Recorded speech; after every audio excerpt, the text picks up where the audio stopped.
DJ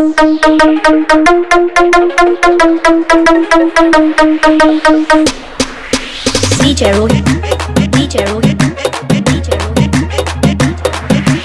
ये माकड़ तो नचिया, ये चालू हो जाएगा ना, सपट हो जाएगा, पापड़ हो जाएगा। हट बाजू में। हट रे, हट।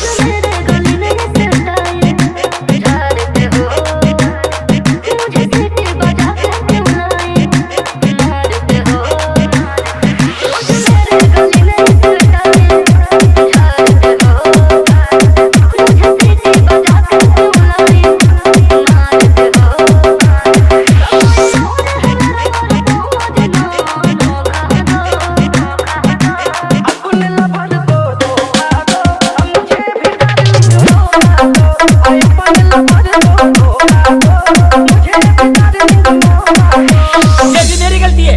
नहीं भाई मेरी गलती है। नहीं मेरी गलती है। नहीं बाबा मेरी गलती है यार। नहीं भाई साहब मेरी गलती है। मेरी गलती है ना। देखो लड़ाई झगड़ा करके यहाँ तमाशा मत बनाओ।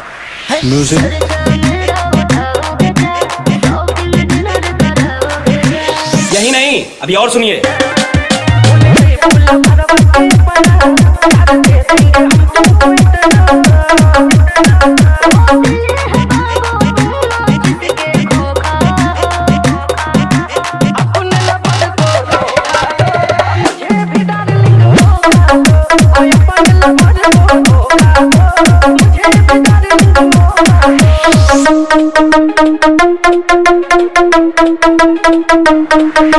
मुन्ना झुंड में तो सुअर आते हैं, शेर अकेला ही आता है।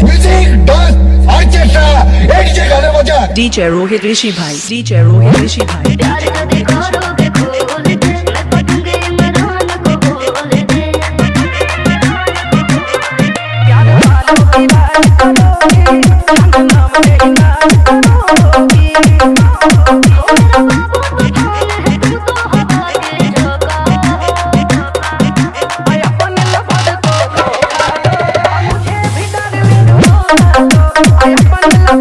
I